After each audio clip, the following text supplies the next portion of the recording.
Good morning students, आप सभी का हमारे यूट्यूब चैनल पर हार्दिक स्वागत है। हम बात कर रहे थे आवर्त बीजी पादपों में लैंगिक जनन की, और वहाँ हमने बात कर ली थी निषेचन के पश्चात कौन कौन सी घटनाएं संपन्न होती हैं, जिनमें हमने एक तो बात की है जो भ्रूण पोष है, एंडोस्पर्म है, उसका डेवलपमेंट किस प्रकार से होता है।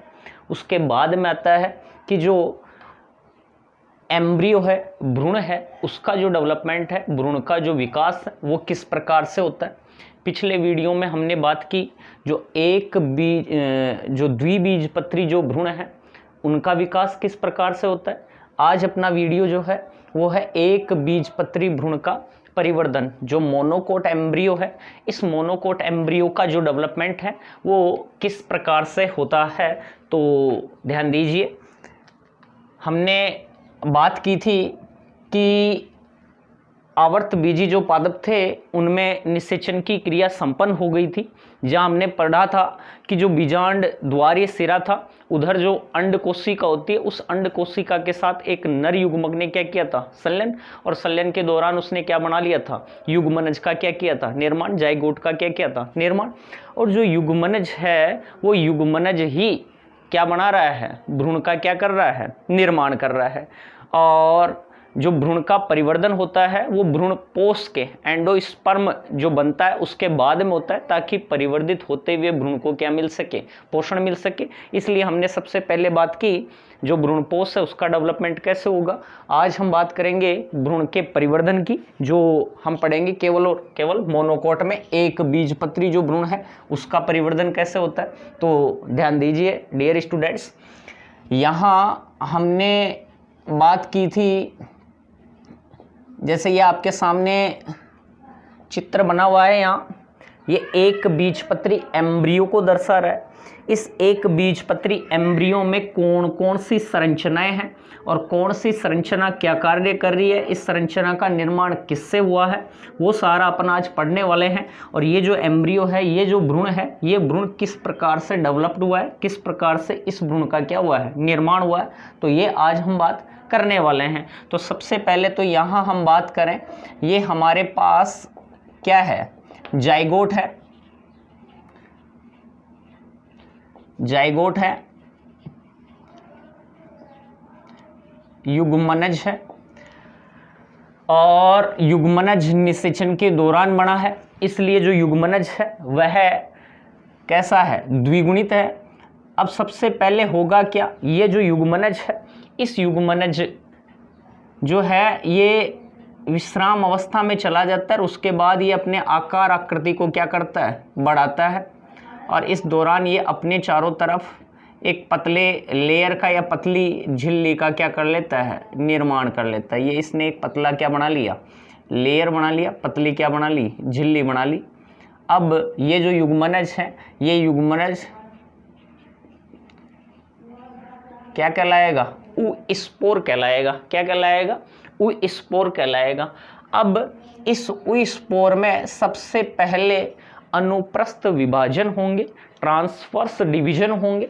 अनुप्रस्थ विभाजन के दौरान जो मोनोकोट हैं, जो एक बीजपत्री हैं, उनमें सबसे पहले जो भ्रूण बनेगा एक बीजपत्रियों में, वो एक बीजपत्रियों में जो भ्रूण बनेगा, प्राक भ्रूण, प्रारंभिक भ्रूण, यह 3 कोशिकीय होगा। कैसा होगा, 3 कोशिकीय प्रारंभिक भ्रूण का निर्माण होगा इस ऊ-स्पोर में क्या होने से, अनुप्रस्थ ट्रांसवर्स क्या होंगे, डिवीजन होंगे। तो अनुप्रस्थ विभाजन से इसमें सबसे पहले हम देखें तो यहाँ 3 कोशिकीय क्या बनेगा, एम्ब्रियो बनेगा, 3 कोशिकीय प्राक क्या बनेगा, भ्रूण बनेगा। ध्यान देना स्टूडेंट्स, इधर हम बात करें, इधर ऊपर जितने भी परिवर्तन होंगे वो होंगे सारे के सारे निभागीय सिरे की तरफ। किधर होंगे, निभागीय सिरे की तरफ। और इधर जितने भी परिवर्तन होंगे वो किधर होंगे, बीजांड द्वारीय सिरे की तरफ। ठीक है, ये ध्यान रखना आप, ये इधर बीजांड द्वारीय सिरा है, माइक्रोपाइलर एंड है, इधर चलाजल एंड है। तो उधर जितने भी ऊपर जितने भी परिवर्तन होंगे वो सारे किधर देखने हैं आपको, निभागीय सिरे की तरफ। तो यहाँ सबसे पहले 3 कोशिकीय क्या बन गया, एम्ब्रियो बन गया, जिसमें निभागीय सिरे की तरफ ये ऊपर जो ये कोशिका बन गई ना, ये पूरी ये कोशिका। और उसके बाद में दूसरी हम सेल की बात करें, ये मध्य वाली कोशिका, ये, और तीसरी कौन सी कोशिका बन रही है, ये नीचे वाली कोशिका जो बीजांड द्वारी सिरे की तरफ बनती है। तो इस प्रकार यहाँ 3 कोशिकाओं का क्या हो गया, निर्माण हो गया। ऊपर वाली जो कोशिका है, इस कोशिका को हम कह रहे हैं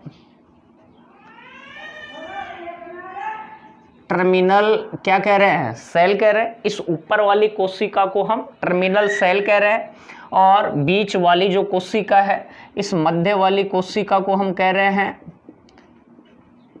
मिडिल सेल। क्या कह रहे हैं, मिडिल सेल, मध्य कोशिका कह रहे हैं। और सबसे नीचे नीचे जो कोशिका बनती है, ये जो कोशिका है, इस कोशिका को हम कहते हैं बेसल सेल। क्या कहते हैं, बेसल सेल, या इसे कहते हैं आधारीय कोशिका। तो सबसे ऊपर जो कोशिका बन रही है वो क्या कहला रही है, टर्मिनल सेल, बीच वाली मिडिल सेल, मध्य कोशिका, और नीचे वाली क्या कहला रही है, बेसल सेल कह रही है। तो यहाँ 3 कोशिकीय जो भ्रूण बना मोनोकोट में, ये क्या कहलाएगा, प्रो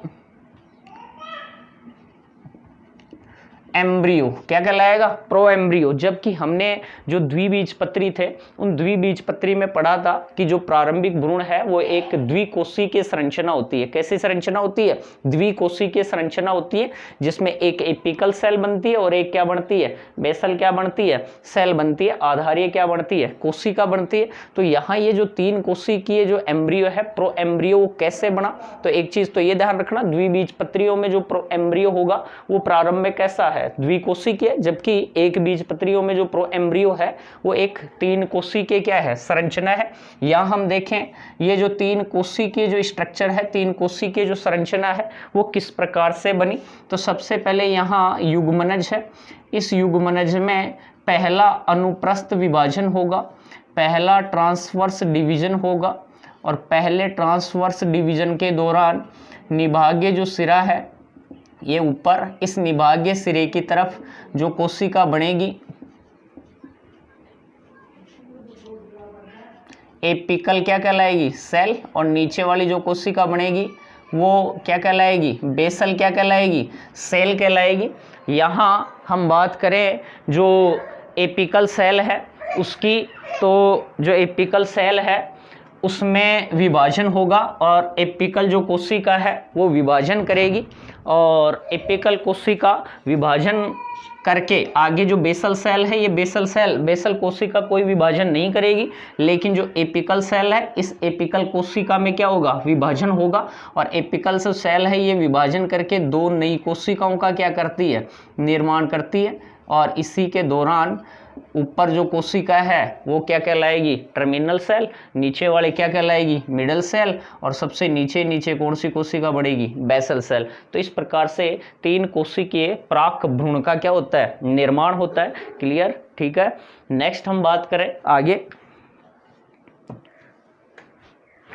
आगे देखिए हम, तो यहाँ तक क्लियर आ गया समझ में कि एपिकल सेल बनी, बेसल कोशिका में विभाजन नहीं होने वाला है, ये आगे विभाजन नहीं करेगी, एपिकल सेल ही विभाजन करेगी, यही विभाजन करके 2 कोशिकाएं बनाएगी, जिनमें ऊपर वाली कोशिका को टर्मिनल सेल कहेंगे, बीच वाली जो कोशिका बनी उसे मिडिल सेल कह दिया, और सबसे नीचे कौन सी कोशिका है, आधारीय क्या है, कोशिका है। तो जो बेसल सेल है वह बेसल सेल में आगे कोई विभाजन नहीं होने वाले हैं, और ये होस्टोरियम के समान ही काम करेगी, चूसकांक के समान ही काम करेगी। जल और जो पोषक तत्व हैं, न्यूट्रेंट है, उनको अवशोषित करने का इसके द्वारा क्या किया जाता है, कार्य किया जाता है। आगे हम एम्ब्रियो डेवलपमेंट पढ़ें इसमें, तो किस प्रकार से जो भ्रूण है इसका क्या होगा, परिवर्धन होगा, इसका क्या होगा, विकास होगा।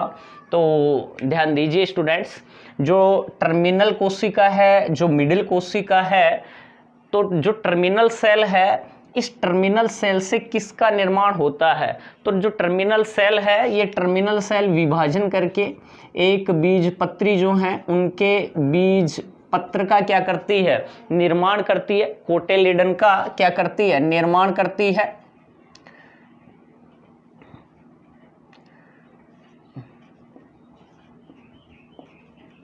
कोटिलेडन का क्या करती है? निर्माण करती है। बीजपत्र का क्या करती है? निर्माण करती है। और एक बीजपत्रियों में जो बीजपत्र है वह एक बहुत पतले थिन लेयर के रूप में होता है जिसमें पोषक तत्व नहीं भरे होते हैं, और इस थिन लेयर को हम क्या कहते हैं? स्कूटेलम। क्या कहते हैं? स्कूटेलम कहते हैं। तो प्रश्न पूछ ले, स्कूटेलम किस में पाया जाता है? या एक बीजपत्रियों में पाया जाने वाला जो बीजपत्र है वो क्या कहलाता है? तो एक बीजपत्रियों में पाया जाने वाला जो बीजपत्र है उसे हम क्या कहेंगे? स्कूटेलम कहेंगे। और किस में देखने को मिलेगा हमें? जो घासीय जो पादप हैं उनमें, जैसे गेहूं है, इसके अलावा हम चावल की बात करें उसके अंतर्गत हमें स्कूटेलम देखने को क्या होता है? मिलता है। तो इसमें पोषक तत्व से भरपूर नहीं होते हैं और एक थिन या पतले लेयर के रूप में पाया जाता है। तो एक बीजपत्रियों में जो बीजपत्र है, कोटिलेडन है, उसे हम यहाँ क्या कह रहे हैं? स्कूटेलम कह रहे हैं। क्या कह रहे हैं? स्कूटेलम कह रहे हैं। पोषक तत्वों से ये क्या नहीं होता है? भरपूर नहीं होता। और एक बीजपत्री जो हैं उन एक बीजपत्रियों में हमें एक ही क्या देखने को मिलता है? बीजपत्र देखने को मिलता है। कोटिलेडन हमें देखने को मिलता है।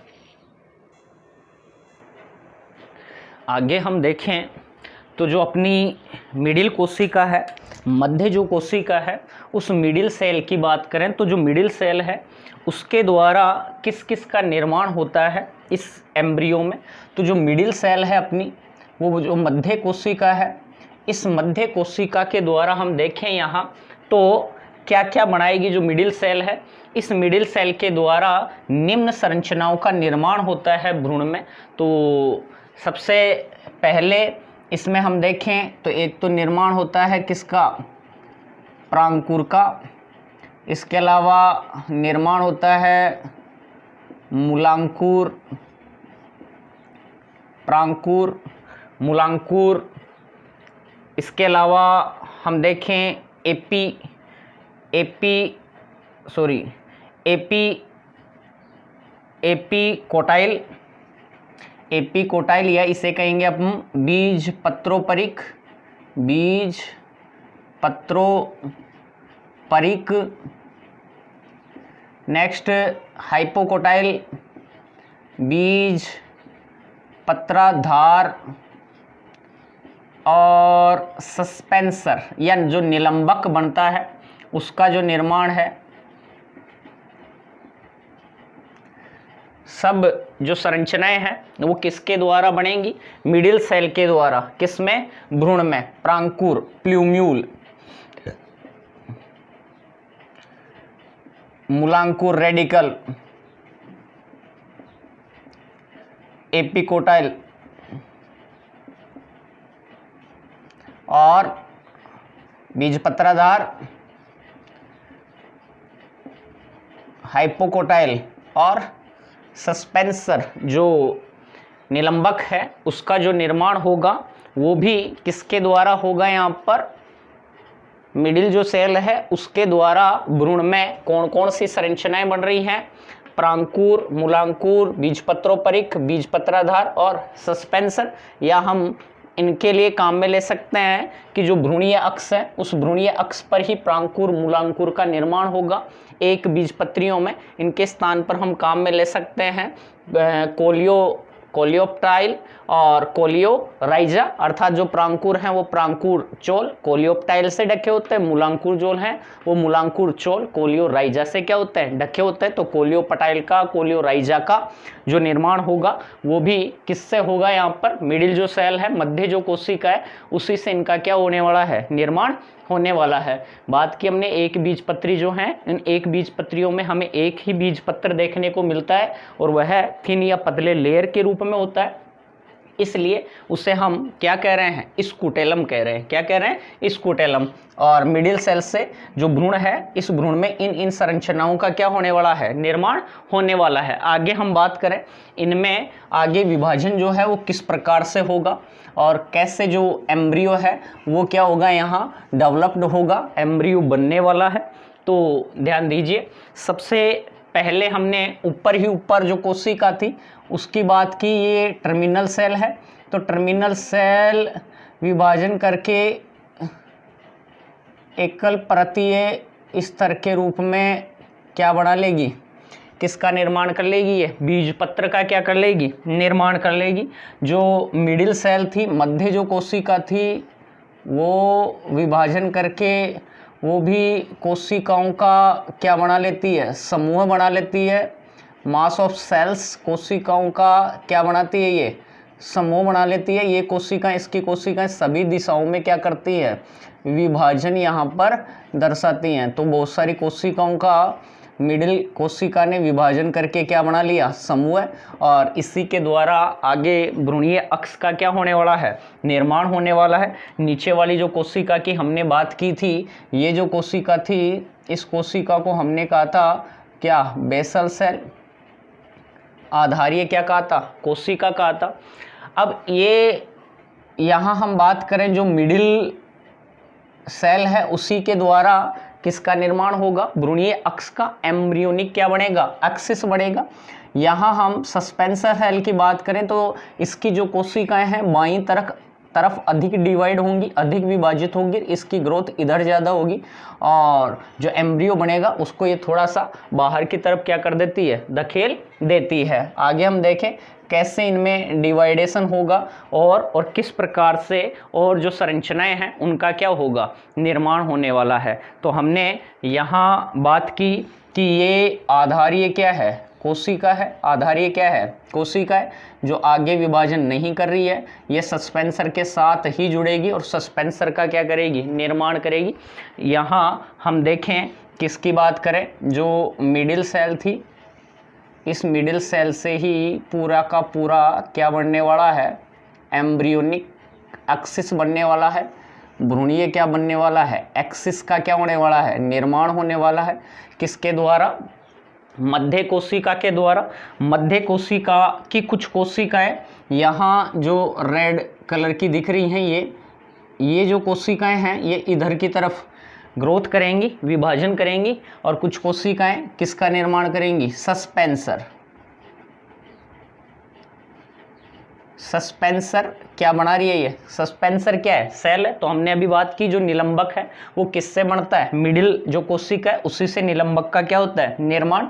ये बेसल सेल है, आधारीय क्या है, कोशिका है। ये आपस में मिलकर 6 से 10 कोशिकीय लंबे निलंबक का क्या करती हैं, निर्माण करती हैं।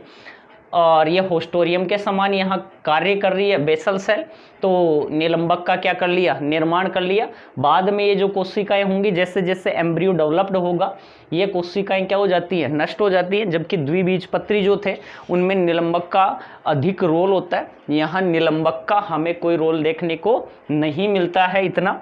और हम बात कर रहे थे ये जो संरचना बनी पूरी, इस संरचना को हम कह रहे हैं भ्रूणीय अक्ष। क्या कह रहे हैं, ये जो पूरी संरचना बनी यहाँ से यहाँ तक, इसे कह रहे हैं हम भ्रूणीय अक्ष। भ्रूणीय अक्ष कह रहे हैं, एम्ब्रियोनिक क्या कह रहे हैं, एक्सिस कह रहे हैं, भ्रूणीय अक्ष कह रहे हैं। और ये तो है भ्रूणीय अक्ष। और इधर माई तरफ इसके साथ जुड़ा हुआ है पतले थिन लेयर के रूप में, किसकी बात की हमने, ये जो है ये क्या बनाएगा, पूरा का पूरा बीज पत्र। क्या बनाएगा, बीज पत्र का निर्माण करेगा। कोटिलिडन का क्या करेगा, निर्माण करेगा। तो ये तो पूरा का पूरा क्या बन गया, बीज पत्र बन गया, कोटिलिडन बन गया।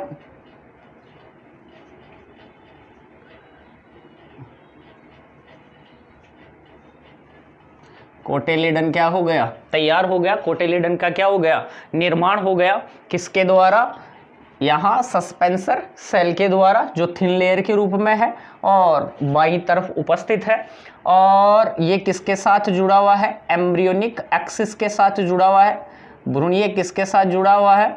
अक्ष के साथ ये क्या हुआ है? जुड़ा हुआ। तो ये पूरा का पूरा क्या है? बीजपत्र है। क्या है? बीजपत्र है। यहाँ हम देखें ये जो भ्रूणीय अक्ष है, इस भ्रूणीय अक्ष के टॉप पर यहाँ और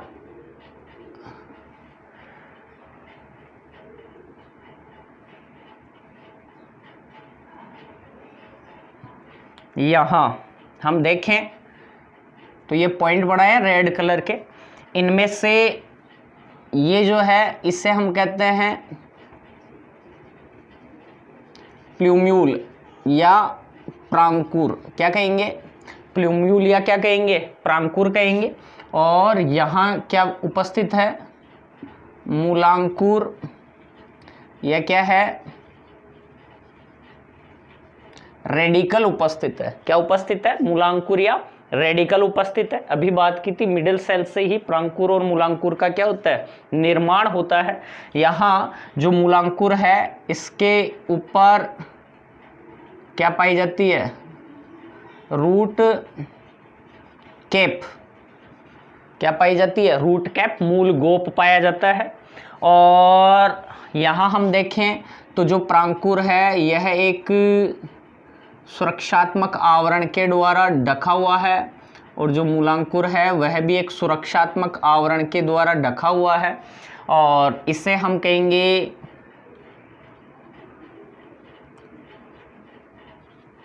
कोलियोराइजा। क्या कहेंगे? कोलियोराइजा या मूलांकुर चोल कहेंगे, क्योंकि यहाँ एक ही बीजपत्र पाया जाता है। इसलिए यहाँ प्रांकुर और मूलांकुर की सुरक्षा के लिए कुछ एक्स्ट्रा कवरिंग देखने को मिलती है। और मूलांकुर को ढकने वाली जो एक्स्ट्रा कवरिंग है, उस एक्स्ट्रा जो कवरिंग है, परत है, उसे हम क्या कह रहे हैं? कोलियोराइजा कह रहे हैं। अच्छे से याद रह जाएगा। R4 होता है रूट और R4 होता है राइजा। रूट राइजा, कोलियोराइजा किस में देखने को मिलेगा? किस में देखने को मिलेगा? एक बीजपत्री जो एम्ब्रियो है उसी में, द्विबीजपत्री एम्ब्रियो में हमें कोलियोराइजा जैसी अर्थात मूलांकुर चोल जैसी कोई संरचना देखने को नहीं मिलती। और प्रांकुर की बात करें तो प्रांकुर के ऊपर भी कुछ एक्स्ट्रा कवरिंग है जो इसकी सुरक्षा कर रही है, जिसे हम कह रहे हैं कोलियोप्टाइल। कोलियोप्टाइल या प्रांकुर क्या कह रहे हैं? चोल कह रहे हैं। कोलियोप्टाइल। P4 plumule, P4 प्टाइल। तो अच्छे से याद रह जाएगा कोलियोप्टाइल। तो ये प्रांकुर चोल है। तो हमें कोलियोप्टाइल और कोलियोराइजा जैसी जो संरचनाएं हैं वो केवल एक बीजपत्री जो एम्ब्रियो है उसी में देखने को मिलती हैं। अब हमें यहाँ एक चीज़ दिखाई दे रही है। यहाँ जो भ्रूणीय अक्ष है ये किसके साथ जुड़ा हुआ है? बीजपत्र के साथ जुड़ा हुआ है, कोटिलिडन के साथ जुड़ा हुआ है। जहां से ये बीजपत्र के साथ जुड़ा हुआ होता है उस संरचना को देखो हमने क्या कहा है? कोटिलिडनरी। क्या कहते हैं? नोड कहते हैं। तो यहाँ ये जो है इसे हम क्या कह रहे हैं? कोटिलिडनी क्या कह रहे हैं? नोड कहते हैं।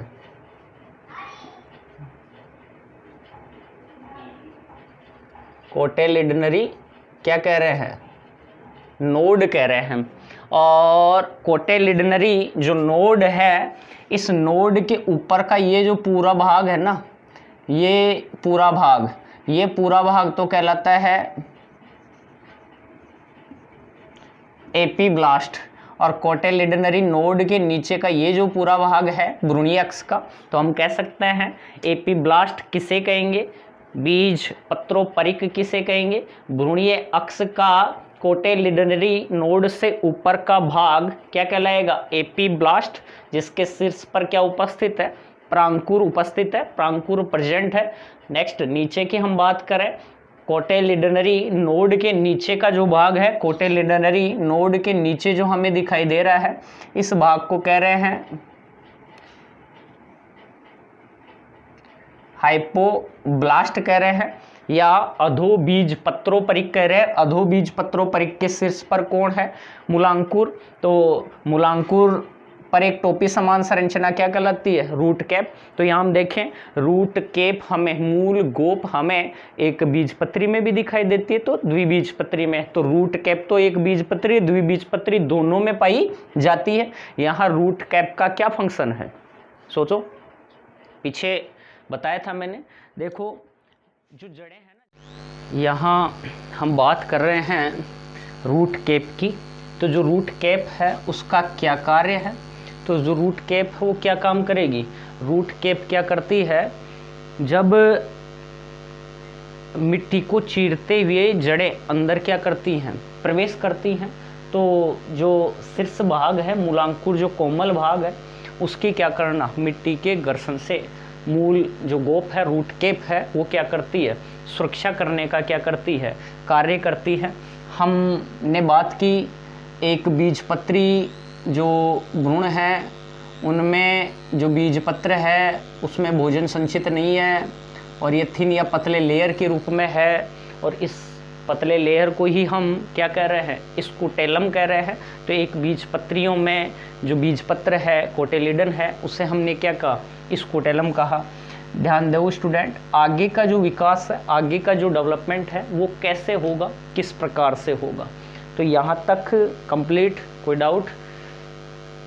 अब हम देखें तो आगे जो सस्पेंसर सेल है, जो बेसल सेल है, उनका कोई रोल नहीं है। सस्पेंसर सेल और बेसल सेल आगे क्या हो जाती है? नष्ट हो जाती है। जबकि जो द्विबीजपत्री थी उनमें इनका महत्वपूर्ण रोल था।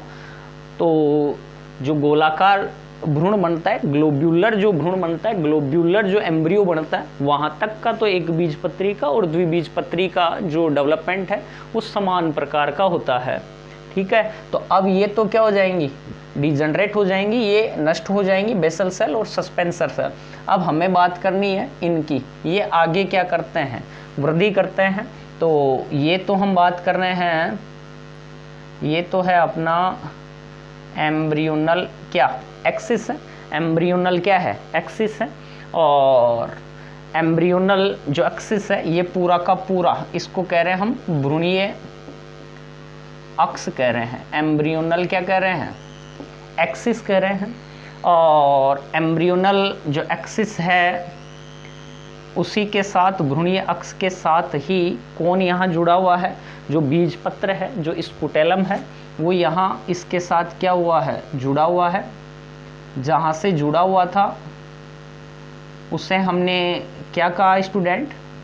उसे कहा कोटेलिडनरी नोड। क्या कहा? कोटेलिडनरी क्या कहा है?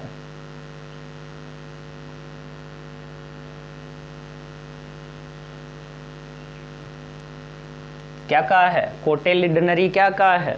नोड कहा है।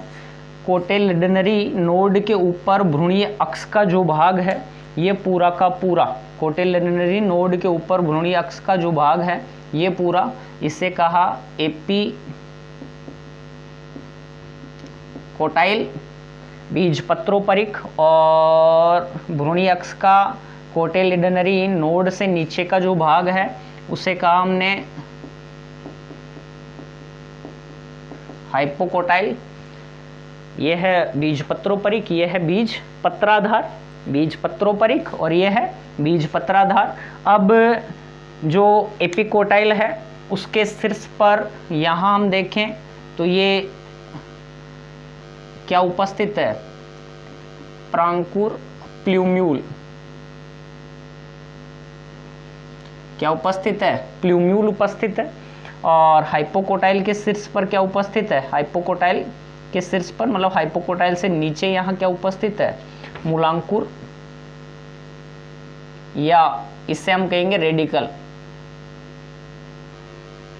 रेडिकल जो है वह मूलांकुर जो है इसके ऊपर एक टोपी समान क्या देखने को मिलती है? हमें संरचना देखने को मिलती है जिसे हम कहते हैं रूट कैप, मूल गोप।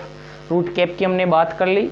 एक बीजपत्री भ्रूण हो चाहे द्विबीजपत्री भ्रूण हो, दोनों में रूट कैप देखने को मिलेगी। लेकिन इसके अलावा हम बात करें तो जो प्रांकुर है, ध्यान दो, एक ही बीज पत्र है, तो इसका एक बीज पत्र नहीं है, एक बीज पत्र इसमें नहीं बनता। प्रकृति ने वो एक बीज पत्र छीन लिया, तो प्रकृति ने इसके प्रांकुर और मूलांकुर की सुरक्षा के लिए इसे कुछ एक्स्ट्रा कवर दे दिए, और उन्हें हम कहते हैं क्या, प्रांकुर जो है वो प्रांकुर चोल से ढका हुआ है।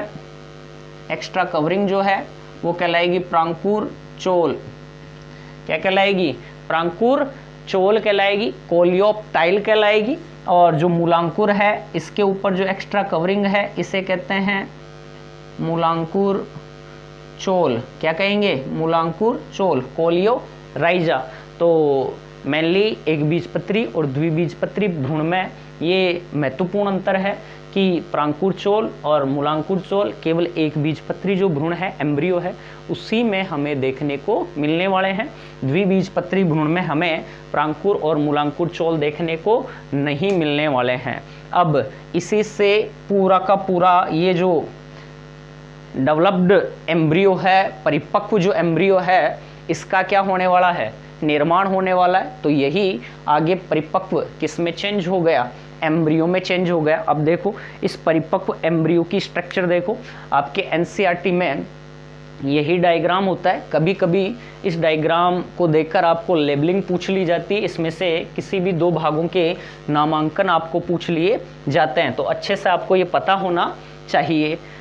ऊपर ही ऊपर हम बात करें तो ये क्या है? स्कूटेलम दो थिन पतले लेयर के रूप में है। इसमें कोई बोझे पदार्थों का संचय नहीं होता है। ये क्या काम करेगा आगे हम बात करेंगे। अभी एक बीजपत्री जो बीज है उसकी स्ट्रक्चर बनाएंगे और उसके बाद में हम समझेंगे कि स्कूटेलम का रोल क्या है। केवल एक ही बीजपत्र है, दूसरा नहीं है। यहाँ देखो हमें एक एक्स्ट्रा संरचना दिख रही है कुछ अवशेष के रूप में, जो बीजपत्र का ही भाग है। हम कह सकते हैं कि यहाँ बीजपत्र बनता, लेकिन उस बीजपत्र का क्या नहीं हुआ? निर्माण नहीं हुआ, और यह एक चिन्ह के रूप में, अवशेष के रूप में उपस्थित है एक बीजपत्री भ्रूण में, जिसे हम कहते हैं एपीब्लास्ट। क्या कहते हैं?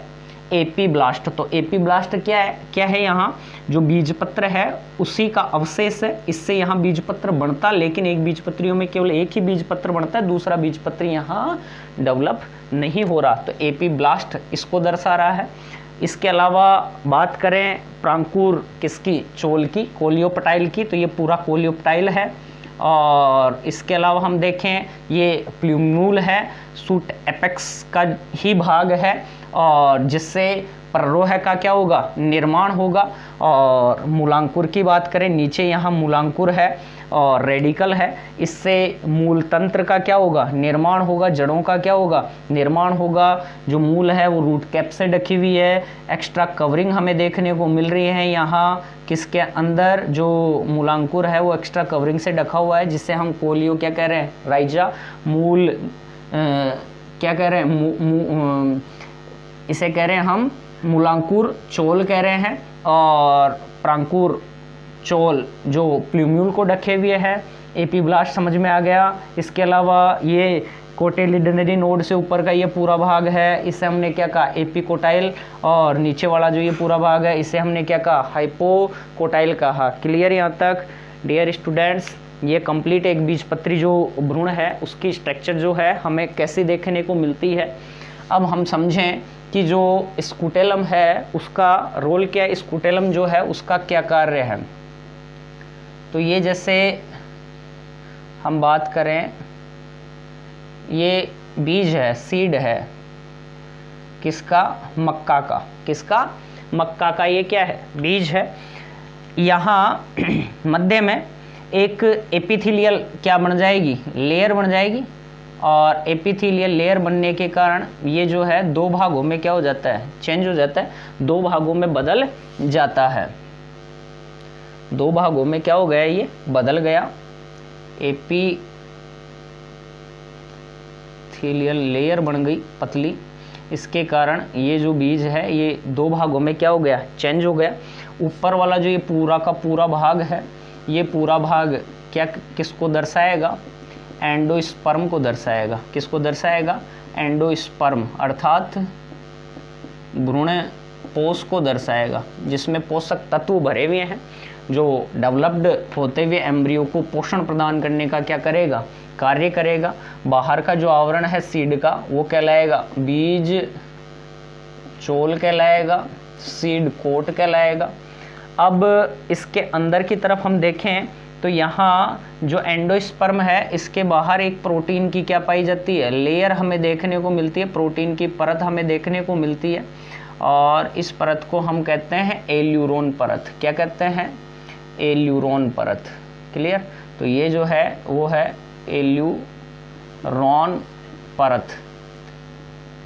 हमने पीछे पढ़ा था जो भ्रूणपोष है वो भ्रूणपोष कौन से प्रोसेस, कौन सी क्रिया के दौरान बनता है? ट्रिपल फ्यूजन, त्रिक संलयन। इसलिए जो भ्रूणपोष था उसकी जो सूत्र गुणिता थी वो हमें कितनी देखने को मिलती है? 3n। और एल्यूरोन जो लेयर है उसका जो निर्माण होगा वो निर्माण भी यहाँ किसके द्वारा हो रहा है? किसके द्वारा? भ्रूणपोष के द्वारा। तो इसकी जो सूत्र गुणिता होगी वो भी क्या होगी? 3n होगी। क्लियर? नीचे वाला जो भाग है भ्रूणपोष के नीचे, ये पूरा का पूरा भ्रूणीय भाग को दर्शा रहा है। इसी के अंदर ये भ्रूण उपस्थित है, ये भ्रूण प्रेजेंट है। तो यहाँ जैसे देखें तो ये पूरा भ्रूणीय क्या है? अक्ष है। ये पूरा का पूरा भ्रूणीय क्या है? अक्ष है। और इसी के साथ यहाँ ये स्कूटेलम भाग क्या है? जुड़ा हुआ है। यदि हम बुक में इसका डायग्राम देखें तो हमें कुछ इस प्रकार से बुक में डायग्राम हमें देखने को मिलेगा। ध्यान दो, हमें ऐसे देखने को मिलेगा बुक में।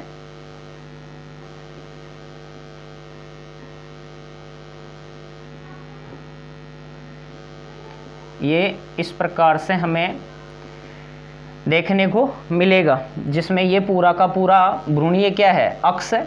भ्रूणीय अक्ष के ऊपर वाला जो भाग है इसको हम क्या कह रहे हैं? प्ल्यूम्यूल, या क्या कह रहे हैं? प्रांकुर कह रहे हैं, जो किससे ढका हुआ है? प्रांकुर चोल से ढका हुआ है। और नीचे वाला जो भाग था ये क्या था? मूलांकुर, ये किससे ढका हुआ है? मूलांकुर चोल से ढका हुआ है। और अब आप कहोगे सर इसमें स्कूटेलम कहाँ गया? स्कूटेलम तो प्रेजेंट है ही नहीं। तो ये जो पूरा का पूरा हम भाग की बात करें ना, ये पूरा भाग, ये पूरा इधर क्या है? स्कूटेलम है। पूरा भाग क्या है? स्कूटेलम है। और ये स्कूटेलम किससे जुड़ा हुआ है? किससे जुड़ा हुआ है? भ्रूण से क्या है? जुड़ा हुआ। ये पूरा भाग क्या है? स्कूटेलम है। और इसका जो स्तर है वो किससे जुड़ा हुआ है? भ्रूणपोष से क्या होता है? जुड़ा हुआ होता है। तो अब होगा क्या? इस स्कूटेलम का जो कार्य होगा वो क्या होगा? यहाँ देखो, एंजाइमेटिक हार्मोनल क्रिया द्वारा जो जटिल स्टार्ची फूड है, उस जटिल स्टार्ची जो फूड है उसको सरल भोज्य पदार्थों में क्या कर दिया जाता है? चेंज कर दिया जाता है, बदल दिया जाता है। उसके बाद में ये सरल अवस्था के रूप में स्कूटेलम से होते हुए कहाँ तक पहुँचे? कहाँ तक स्थानांतरित किया जाता है? भ्रूण तक स्थानांतरित किया जाता है, या भ्रूण तक इसको पहुँचाने का क्या किया जाता है? कार्य किया जाता है। तो एक बीजपत्री जो बीज है उसकी ये स्ट्रक्चर है, संरचना है। इसी में यहाँ भ्रूण उपस्थित है, ये पूरा स्कूटेलम भाग को दर्शा रहा है। Clear students? समझ में आया होगा। ये परिपक्व भ्रूण है किसका? एक बीजपत्री का। पीछे वाले वीडियो में हमने द्विबीजपत्री भ्रूण की बात की थी। थैंक्स सभी को।